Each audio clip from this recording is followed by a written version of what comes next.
Hello, my name is Abigail Kassler, and I'm a graduate student at Morningside College. This is my presentation for my research project entitled The Effects of Placing Low-Performing Students in the General Education Setting for Elementary Core Math Instruction. The purpose of my study is to determine if placing special education students who are 2 or more years behind grade level in math in the inclusive classroom setting during their core math instruction would help hinder or help their academic achievement. I use CBM math probes throughout this study to help track and monitor my data, and my hypothesis is that their academic achievement will be hindered within the inclusive classroom setting. The entire premise that this research project is based around is least restrictive environment, or known as LRE. The main issue with this is that within one of the 7 main sections of IDEA, it mandates that all special education students who are receiving a FAPE must also be entitled to an LRE. The definition of LRE is very vague, and it basically just states that it must be an environment within the school setting that is the least restrictive. It doesn't give a determination process or steps on how to determine which setting is the least restrictive. Not only that, but in 2004, there was a revision to IDEA that stated special education students are entitled to be included in the general education classrooms. That was reported by Marks and other authors in 2014. Okabar and other authors in 2012 determined that there's an overall push for inclusion of special education students regardless of where they're at academically due to social developmental reasons and being around other peers that are at their grade level. There are many different effects of the wrong placement, of the wrong LRE placement. One of the first ones is that negative behaviors of the student within the general education setting can arise due to the student being frustrated because the instruction is too challenging or the coursework is too challenging. Daniel and King determined that in 2001 within their study, which connects to Glizzard's findings in 2013 that proved that students who are behind grade level have the inability to create new meaningful connections due to the new content that's being taught due to their lack of prior knowledge. Another major short-term, and it can be a long-term effect, is that due to the students, Daniel and King in 2011 determined that due to the students feeling a large lack of success while they are in the gen ed classroom setting, their self-esteem is damaged. Not only are there short-term effects, but there are also long-term effects of the wrong placement. Kirby determined in 2017 that there's a minimal chance for students in the elementary level who fall behind in elementary to catch back up by high school. Kirby also determined that there is a correlation between placing students in the wrong LRE in elementary years with low graduation levels. The national overall graduation rate for students in 2017, according to Kirby, was 81% for general education students, while it was 63.9% for special education students. Low graduation rates also correlate with higher arrest rates in adulthood. There are other factors and other problem areas within the LRE determination and issues that go into the inclusive classrooms. The first one is the ability of the general education teacher to accommodate and serve the special education students while they're in their room. Hornby 2011 determined. In a study done by Idle in 2006, only 42% of general education teachers within the study reported that they felt they had the adequate and appropriate skills to differentiate instruction to special education students while they were in the inclusive classroom setting.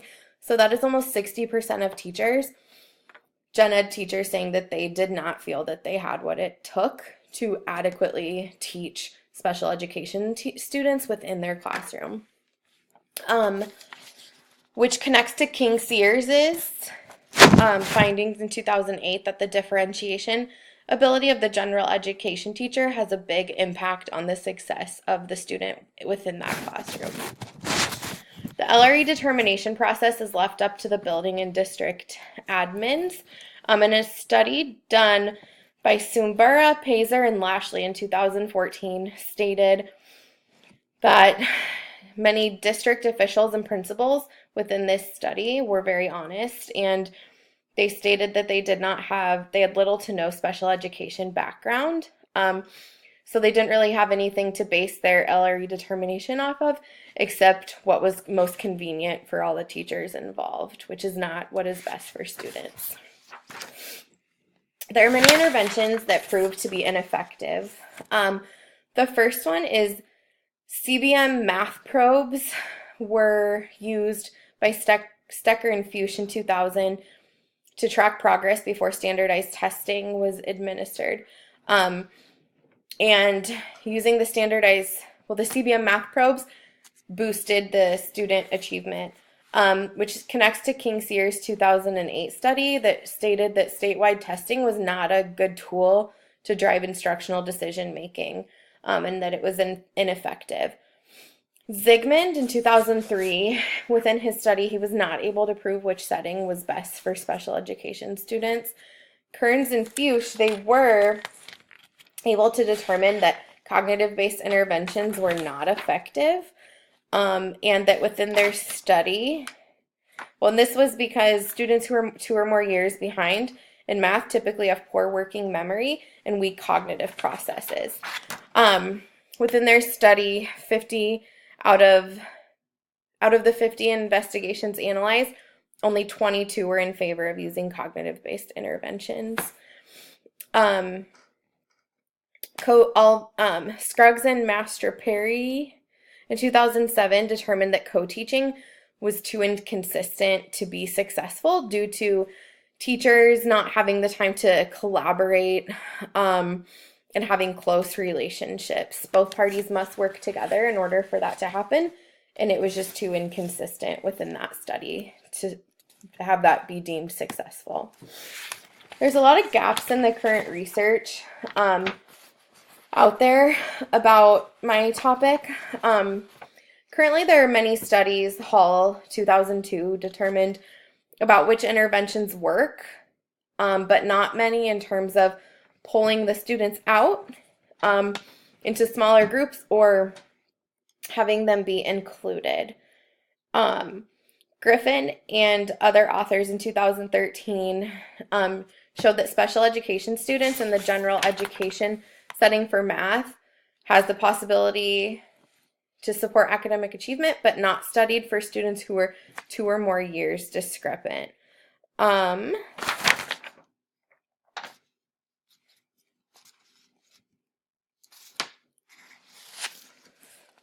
For Hagen, Burke, Boone, and Smith in 2008, within their study,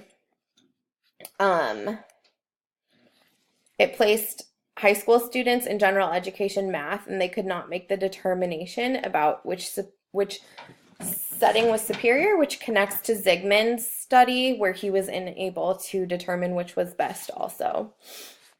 Zygmunt in 2003, his study determined that many factors such as general education teacher ability could sway LRE either way, which goes back to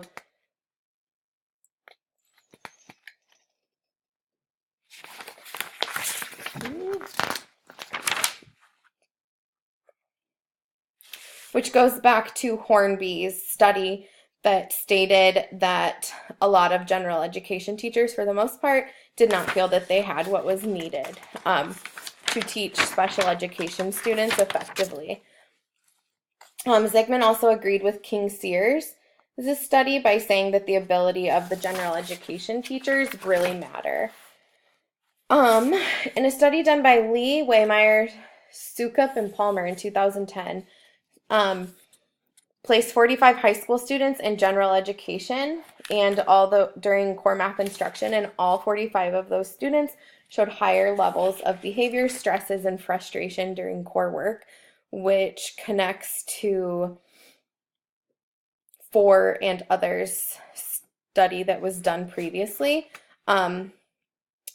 and it was about high school.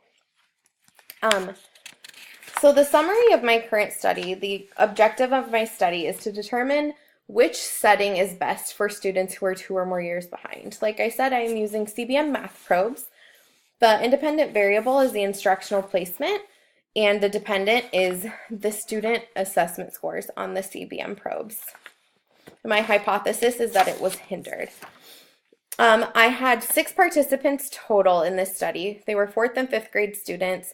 They were all special education students who were 2 or more years discrepant from grade level in math. 5 males, 1 female. It took place in a Title I school. Multiple ethnicities such as Karen, Caucasian, and African American that were represented, 1 ELL student. The materials that were used were computer, printer, 4th and 5th grade CBM math probes, and pencils. The methodology of my current study is it was 16 weeks total. The baseline phase took place first, and it was 8 weeks. During the baseline phase, the students got their core math instruction in the inclusive general education setting with no co-teaching. The treatment phase was another 8 weeks, and the core math instruction was delivered by a special education teacher in the special education setting. Visual data inspection is utilized during my study due to only 6 participants. So at the end of each week, the students were given a CBM math probe. And this is the grading scale. It was calculated, the number correct was calculated into a percentage, and then it was graphed. The results of my current study is that 50% showed growth while 50% maintained or regressed. So due to it being an even 50-50, I said that the hypothesis was not supported. This is my participant number 1's results. There's a 0 data trend, low variability, which means that overall there was some increase, so my hypothesis is supported. Number 2 is not supported by the hypothesis due to the high variability and the 0 data trend. The high variability is what does not support the hypothesis. My 3rd participant was supported, low variability and an increasing data trend. 4th was not supported, low variability and decreasing data trend. So the student actually went down a little bit. Participant 5, it does not support the study due to high variability and 0 data trend. The hypothesis was supported by participant 6 due to low variability and increasing data trend. And this is all participants averaged. I said that due to low variability, increasing data trend, and just that 50-50, that it was the hypothesis was not supported. So some of the implications is that this study does not help give insight for the best LRE for this specific population, and it does not help clarify or aid in the ongoing educational debate around LRE. During the intervention phase, their self-esteem definitely could have been impacted. The study does not help prove how to close the academic achievement gap for this population. If anything, it just helps empower school districts to just determine the LRE however they see fit and whatever is most convenient for them. This study had a small sample size, a short time frame, and the CBMs were very challenging for the students because it was given at their grade level.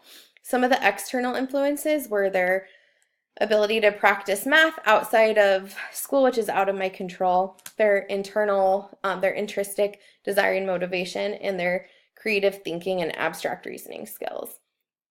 Recommendations for future research is to have a longer study length for maybe an entire school year instead of just a short 16 weeks.